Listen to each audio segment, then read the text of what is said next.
The title might sound strange, but trust me, this is no fairy tale. It's a real historical event, one of the most shocking and painful stories from Europe's past.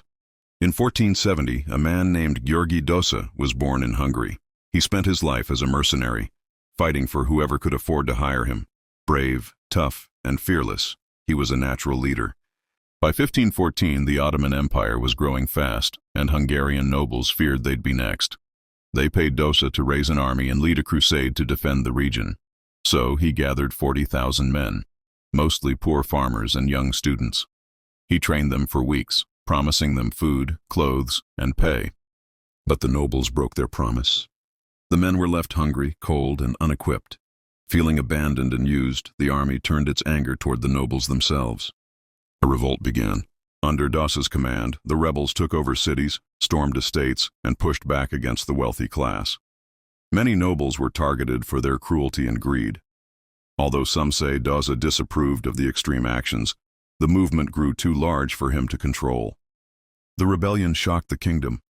In response, King Vladislaus II of Hungary formed a massive army to stop it. After a fierce clash, Dosa and many of his followers were captured. Then came one of the harshest punishments in history. The nobles accused Dosa of trying to seize the crown. They told him, "You want to be king? Then we'll crown you our way." In front of a crowd, they forced him to sit on a heated iron throne, placed a red-hot crown on his head, and gave him a burning scepter.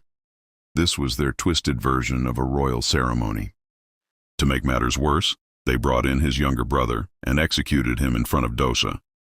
Then, they turned to Dosa's closest commanders, men who had been starved for days, and ordered them to do something unthinkable. Those who refused were punished severely. The others, out of fear, obeyed. Through it all, Dosa remained conscious, suffering, watching his loved ones fall, completely powerless. He eventually passed away, still on that blazing throne. His body was later disrespected further as a warning to others who might dare to rise up.